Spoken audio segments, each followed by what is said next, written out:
স্বাগতম জানাচ্ছি। আজকে যে জায়গাটি আসছি তা হচ্ছে আটানি জমিদার বাড়ি বা রাজবাড়ি নামে পরিচিত। মুক্তাগাছায় যে আটানি জমিদার বাড়ির জমিদারিতে রাজত্ব করেছিলেন তার এটা হচ্ছে মূল ফটক, যে মূল যে গেটটা তার প্রবেশপথ। আগে জমিদার বাড়ির প্রবেশের পথেই যেই মূল গেটটা থাকতো সেটা হচ্ছে এই গেটটা। আপনারা দেখছেন মূল গেটের অংশ বিশেষ এখনও রয়েছে।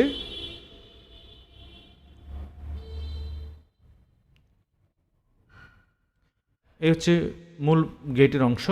এটা হচ্ছে রাজবাড়ি যাওয়ার যে পথ রয়েছে, মূল পথ এটা হচ্ছে। আমরা যে জায়গাটায় আসছি এখন হলো মুক্তাগাছা জমিদার বাড়ি, অর্থাৎ যে রাজবাড়ি রয়েছে আটানি রাজবাড়ি তার সম্পর্কে এখানে বর্ণনা দেওয়া হয়েছে। মূল গেটের সামনে প্রবেশপথের বাড়ি যে প্রবেশপথ রয়েছে তার মূল গেটের সামনে এইভাবে বর্ণনা দেওয়া রয়েছে। বাংলাদেশ প্রত্নতাত্ত্বিক তালিকাভুক্ত স্থাপনা, এটা সংস্কৃতি মন্ত্রণালয়ের অধীনে রয়েছে। এটা হচ্ছে এই বাড়িটির যে মূল যে প্রবেশ এই গেট, এইটা হচ্ছে গেটটা আপনারা দেখছেন। এখনও নকশা রাখা রয়েছে। যে প্রবেশদ্বার এটা হলো প্রবেশদ্বার, মূল প্রবেশদ্বারটা এটা। এ হচ্ছে রাজবাড়ি আটানি জমিদার বাড়ি, জমিদারিতে রাজারা যে জমিদার করতেন তার এই বাড়িটার মধ্যে। চলুন ভিতরে প্রবেশ করি।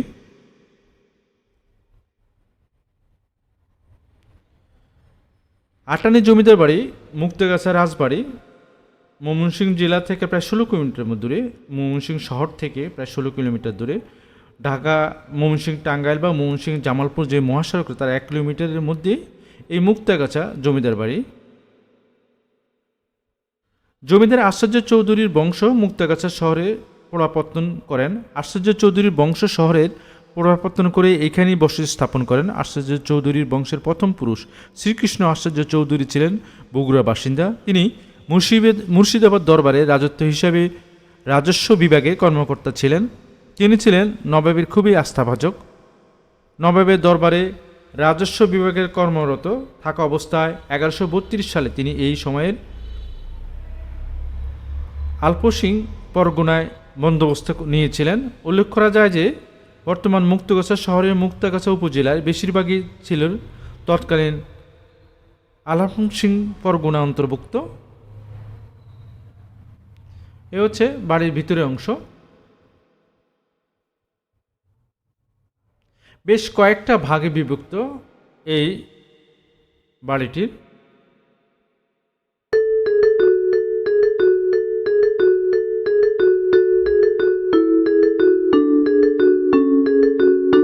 এটা হচ্ছে মাঝামাঝি দিকের বাড়ি।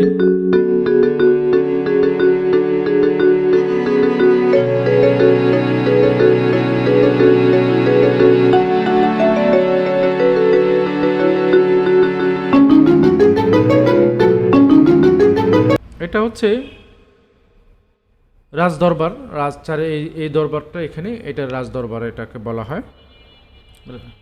চারপাশে রাজদরবার হয়েছে। জমিদের হাওয়া ভবনের অংশ, কিছুটা হাওয়া ভবনের অংশ রয়েছে এখানে।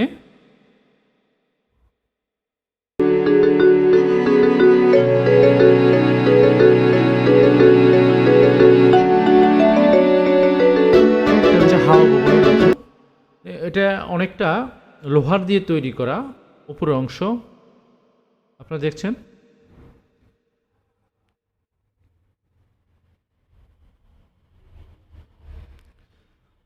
1757 খ্রিস্টাব্দে পলাশী যুদ্ধ শেষ হওয়ার পর নানা কারণে শ্রীকৃষ্ণ আশ্চর্য চৌধুরীর 4 ছেলে বগুড়া থেকে আলাপসিং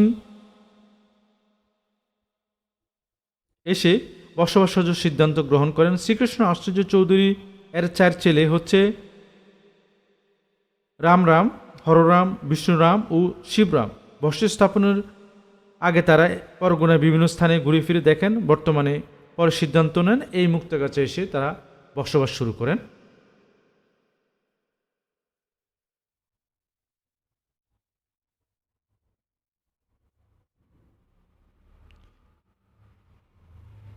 এটা অনেকটা এটা রাজদরবার। এটা ওই এক সাইড হচ্ছে হাওয়াখানা,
ভালো থাকবেন। পরবর্তীতে অন্য কোনো স্থান নিয়ে অন্য কোনো ভিডিও নিয়ে আপনাদের সামনে আবার আসব। সে পর্যন্ত ভালো থাকবেন।